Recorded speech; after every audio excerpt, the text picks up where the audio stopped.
김건희 수사는 조사를 아까 이제 박지원 의원 같은 경우는 포토라인에 이제 세울 거다 검찰이 그렇게 할 거다라고 예상을 좀 했는데 포토라인 세워서 정식으로 우리 국민들이 법 앞에 만인은 평등하니까 우리 국민들이 지금 보고 있는 이 우리가 봐왔던 그런 수사 프로세스를 안 가게 된다면 이것도 국민들이 가만히 안 있을 거거든요.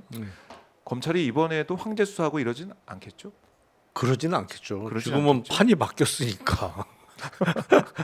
어디 가서 관저 가서 뭐 조사하고 이러진 않겠죠? 그때는 2027년 5월까지는 윤석열이 계속 대통령 할 거라고 생각하면서 네. 한 거고, 뭐 그때 서울중앙검사장 같은 경우에는 그 전에 자기는 총장 될 거라고 생각하고 그렇게 네, 한 네. 거고, 지금은 판이 바뀌었으니까 그렇게는 안 하겠죠. 그렇게는 안 한다. 그렇게 안 한다. 알겠습니다. 그렇게 할지 안 할지 지켜보겠고요. 사춘기와 갱년기님께서 오민시 용방불패 똑소리 나십니다. 응원할게요라고 또 감사합니다. 슈퍼챗을 예. 보내주셨습니다. 용방불패 구독도 부탁드립니다. 아 용방불패 구독, 용방불패 구독도 부탁드립니다.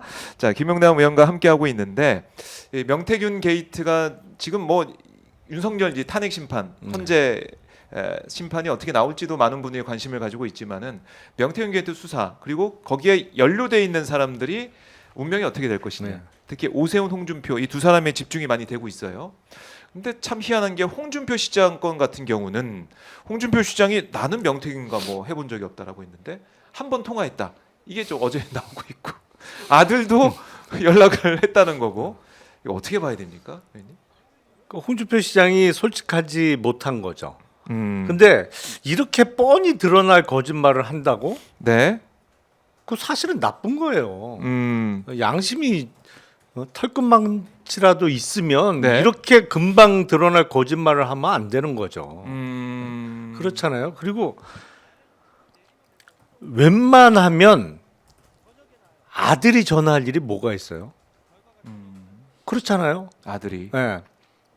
아들 시켜서 뭘 할 정도면 깊숙이 관여가 돼 있는 거죠. 아. 웬만하면 가족을 개입시키지 않잖아요. 그리고 명태균 씨가 그렇게 깨끗하고 떳떳한 사람이냐? 그건 아니잖아요. 그렇죠. 솔직히 음. 자기들 선거가 급하니까 인연은 맺고 서로 활용하고 경제적 대가도 주고 받습니다만 네. 사실은 떳떳하게 드러내놓고 딴 사람도 아니고 자기 자식하고 이렇게 커넥션을 맺어줄 정도면 네. 그는 깊게 인발부가 관여가 돼 있지 않으면 그럴 수는 없는 거죠. 참 아들까지 등장을 했다. 그리고 명태균과 한 번은 통화했다. 그러니까 이게 말이 계속 바뀌다 보니까 SNS에 맨 처음에 홍 시장이 글을 올릴 때는 무슨 소리냐 그런 사람하고 내가 뭐 어떻게 막 이러면 화를 냈거든요. 이게 좀 달라져서 이거 참 이상하다. 아니 그러니까 하나 둘씩 증거가 나올 때마다 말 바뀔 거려. 그래서 이게 못 믿겠다라는 생각을 우리 국민들이 하실 것 같고 오세훈 시장은 또 이제 강하게 얘기를 하고 있는 게 새빨간 거짓말이다. 뭐 내가 몇 번을 만나서 그거 거짓말이야 이런 얘기하고 있고 검찰장에서도 빨리 수사해달라 수사 촉구서를 냈다고 하고 오세훈 시장의 대응은 좀 어떻게 보십니까? 근데 제가 알기로는 오세훈 시장은 명태균 씨와의 인연이 다른 정치인들보다는 기간적으로 상당히 짧아요. 그러니까 홍 시장처럼 오래된 인연이 아니고 2021년 4월 서울시장 보궐선거를 앞두고 그때 맺어진 인연이에요. 그리고 그 이후에는 조금 절연이 된 것 같고. 네. 근데 그게 오세훈 시장 입장에서는 가장 중요한 선거였거든요. 네. 왜냐하면 2011년에 자진 사퇴하고 10년 동안 야인이었죠. 뭐. 야인으로 예. 떠돌다가 다시 정계에 복귀를 할 수 있느냐 없느냐. 근데 일단 당내 경선을 통과해야 살아날 수가 있는데 네. 그때는 초반 판세는 나경원 의원이 앞서는 거로 다 나왔단 말이에요. 이걸 뒤집는 묘수가 있어야 되는 거예요. 그렇네요. 그러니까 그때 급한 마음에 인연이 맺어진 거 아니냐. 그리고 지금 명태균 씨 측에서 얘기하는 거는 또 이것도 얘기를 들어보면 이게 자연스러워요. 훨씬. 명태균 쪽 얘기가. 네, 그게 훨씬 자연스러워요. 그러니까 아까 뭐 김용현의 출석과 관련해서 윤석열, 김주현, 네. 뭐 민정수석이 등장하는 것처럼 제가 듣기로는 이게 훨씬 자연스러워요. 진짜 뭐 정치를 해본 뭐 입장에서도 그렇고 상식적으로 봐서도 명태균 쪽 얘기가 신빙성이 있는데 이렇게 된다는 거죠. 네. 그래서 이 수사도 검찰에서 열심히 정말 팔지. 아니, 명태균 연락처가 5만 5천 명이라고 하니까. 근데 그거는 5만 5천 명은 아마 네. 그 뭐랄까 본인이 직접 다 알고 연락하는 사람이 5만 5천 명일 수는 없을 것 같고 네.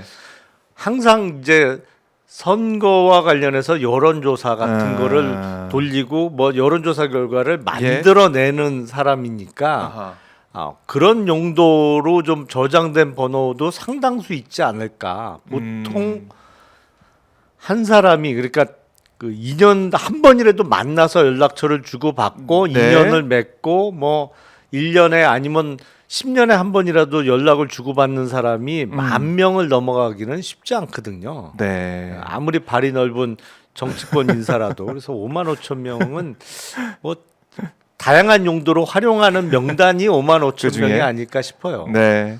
그리고 뭐 주요 인사는 140명 뭐이라고 하니까 그걸 어떻게 조사를 다 하고 수사를 할 것이냐 이걸 봐야 되는데 검찰이 어떤 결론을 내놓든 간에 국민들은 뭐 특검 아니면 못 믿겠다고 하는 그런 분위기니까 특검으로 가야 되는데 이 보수 괴멸 때문에 국민의힘 이른바 친한계 의원들도 이거 특검은 통과 안 될 것 같다 뭐 이런 얘기를 하더라고요. 뭐 물론 국회 통과되더라도 거부권 행사에 돌아왔을 때 재표결 반란표가 안 나올 것이다 이런 예측을 하시는데 어떻게 보십니까?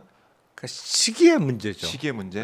그러니까 사실상 대선 전국이기 때문에 대선 본선거가 치루어지는 5월 중순 무렵까지는 명태균 특검의 수사 결과가 안 나와야 된다라는 판단을 했을 수는 있겠죠. 네. 그러니까 그 이후에 뭐 특검이 이루어지든 수사 결과가 나오는 거는 어쩔 수 없는 거고 그것까지 다 막기는 어려울 거고 네. 다만 대선 선거 날까지는 좀 미뤄야 되지 않느냐 이런 판단을 한 것으로 보여요. 일단은 이게 뭐 이제 이른바 이제 보수 괴멸 차원에서 친한계도 선뜻 찬성할 수가 없을 것이다 이런 관측이 나오고 있는데 좀 늦춰질 수 있다. 하지만 한동훈 전 대표 네? 입장에서는 조금 또 계산법이 다를 수는 있겠죠. 그럴 수 있죠. 명태균에 연관된 사람들이 다 사라진다고 하면 자기 입장에서는 경쟁자들이 사라지는 거니까. 뭐 그냥 가만히 서 있다 보면 1등할 수도 있는 거니까. 어쨌든 당내에서는 물론 있겠네요. 김문수 장관의 연관성은 네. 아직까지 나온 게 전혀 없습니다만 어쨌든 앞에 두세 명이라도 없어지면 등수는 올라가잖아요. 그러게. 자, 이 국민의힘 분위기 또 이제 검찰 수사 상황에 따라서 또 요동칠 것 같아요. 이제 지켜보도록 하고.